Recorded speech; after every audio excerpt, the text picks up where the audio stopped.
ایک خزاں کی رات لیام اکیلا اپنے پرانے اور چرچراتے ہوئے گھر میں بیٹھا تھا جو گھنے جنگل کے بیچوں بیچ واقع تھا۔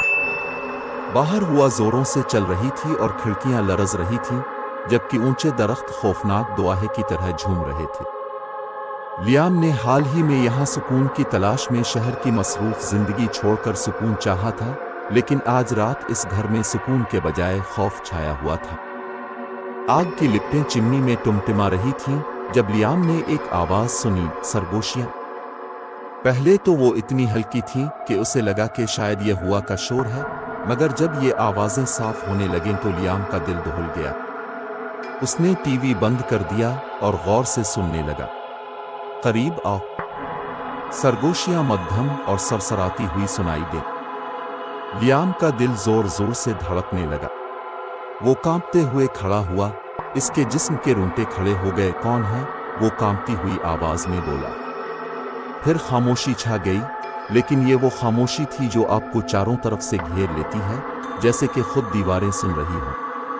پھر سرگوشیاں دوبارہ سنائی دیں، اس بار اور زیادہ زور سے، جیسے یہ آوازیں تہ خانے کے دروازے کی جانب سے آ رہی ہوں۔ ہمارے ساتھ شامل ہو جاؤ۔ اس کا سانس رکنے لگا۔ وہ کبھی تہ خانے میں نہیں گیا تھا۔ بروکر نے اسے کہا تھا کہ یہ صرف اسٹوریج کے لیے ہے، لیکن اس دروازے کے بارے میں ہمیشہ ایک عجیب سا خوف تھا۔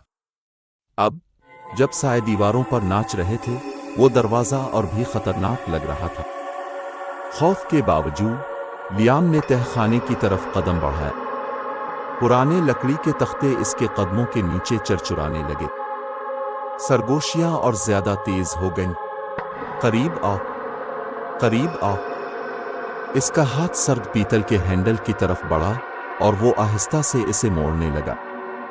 دروازہ ایک خوفناک چرچراہٹ کے ساتھ کھل گیا اور نیچے جاتی سیڑھیاں اندھیرے میں ڈوبی ہوئی دکھائی دیں۔ ایک بدبو کا جھونکا آیا، جیسے مٹی اور سڑاند کی ملی جلی بو۔ وہ کچھ لمحوں کے لیے رکا، لیکن سرگوشیاں اب اس کے دماغ میں گونجنے لگیں، نیچے آ جاؤ۔ دل کی دھڑکن تیز ہوتی ہوئی اس نے ٹارچ اٹھائی اور سیڑھیوں سے نیچے اترنے لگا۔ ٹارچ کی روشنی مدھم ہو کر صرف چند قدم تک پھیل رہی تھی۔ جتنا وہ نیچے اترتا گیا ہوا اور بھاری ہوتی گئی۔ تہ خانے کے فرش پر مٹی بکھری ہوئی تھی اور کونے میں پرانے ٹوٹے ہوئے فرنیچر اور ڈبے رکھے ہوئے تھے۔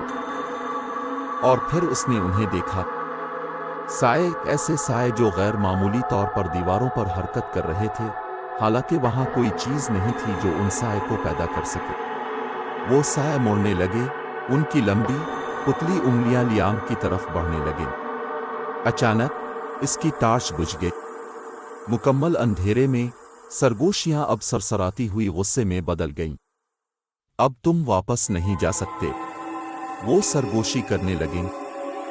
لیام نے بھاگنے کی کوشش کی، لیکن اس کا پاؤں کسی چیز سے ٹکرا گیا۔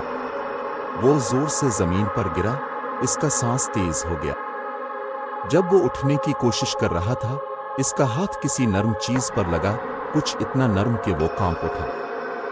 جلد ہی اس کے ہاتھ کسی ٹھنڈی اور ہموار چیز سے جا ٹکرایا۔ ٹارچ کی روشنی ایک بار پھر مدھم سی ہوئی، اور جو اس نے دیکھا، اس کے دل کی دھڑکن رک گئی۔ مٹی میں ایک عورت کی بے جان آنکھیں اسے گھور رہی تھیں۔